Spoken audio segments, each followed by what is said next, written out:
వీళ్ళరా బాగున్నారా? దేవుని వాక్యాన్ని క్రమంగా చదువుతున్నారా? ప్రార్థించుచున్నారా? నేటి ధ్యాన వాక్యము కీర్తన గ్రంథం 119వ కీర్తన 11వ వచనం. నీ ఎదుట నేను పాపము చేయకుండానట్లు నా హృదయమును నీ వాక్యము ఉంచుకొని ఉన్నా. భక్తుడైన దావీదు ఈ శ్రేష్టమైన మాటను మనకు తెలియచేస్తున్నాడు. దేవా, నేను నీ ఎదుట కాపురు చేయకుండానట్లు నీ వాక్యమును నా హృదయములో ఉంచుకొని ఉన్నాను అని అన్నా. మానవ యొక్క హృదయము బహు భయంకరమైనది అని భక్తుడైన ఇర్మియా తెలియజేస్తాడు.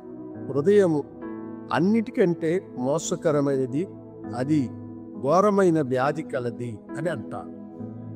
ప్రభువైన యేసు తన శిష్యులు చేతులు కడుక్కోకుండా భోజనం చేయుచున్నారని పరిసయ్యులు ఆయనను ప్రశ్నించినప్పుడు, మనిషిని పైనుండి మనిషిని లోపలికి పోయేది మనిషిని అపవిత్రత చేయదు, కానీ మనిషిని లోపల నుండి వచ్చినదే మనిషిని అపవిత్రపరుస్తుంది అని చెప్పి, మనిషి హృదయములో దాగి ఉన్న అనేకమైన పాపములను గురించి వివరిస్తారు.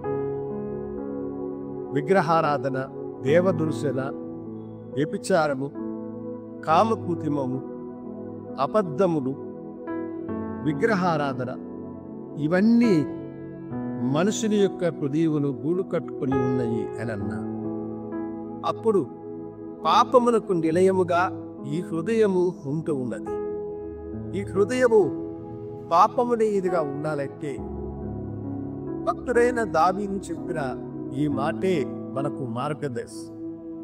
నీ ఎదుట నేను పాపము చేయకున్నట్లు దేవా, నీ వాక్యమును నా హృదయములో ఉంచుకొని ఉన్నాను.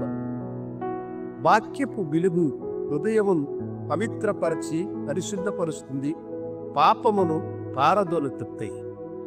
కర్తీ పత్రిక 5వ అధ్యాయము 19వ వచనంలో మనిషి హృదయంలో ఉన్న శరీర కార్యము చెప్తా.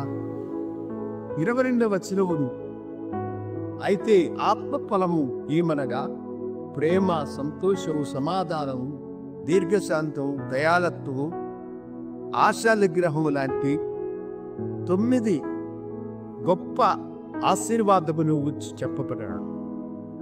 శరీర కార్యములకు బయటికి పోయి దేవుని వాక్యముతో ఆత్మఫలము హృదయములు నిండినప్పుడు మనము పాపము చేయని వారంగా దేవుని ఎదుట నిలబడతా. భక్తుడైన దావీదు ప్రార్థన చేసినట్లు మీరు ప్రార్థన చేసి మీ హృదయములో సమృద్ధిగా దేవుని వాక్యాన్ని నింపుకొనండి. దేవుడు మిమ్మల్ని దీవించుగాక. ప్రార్థించుకుందాం.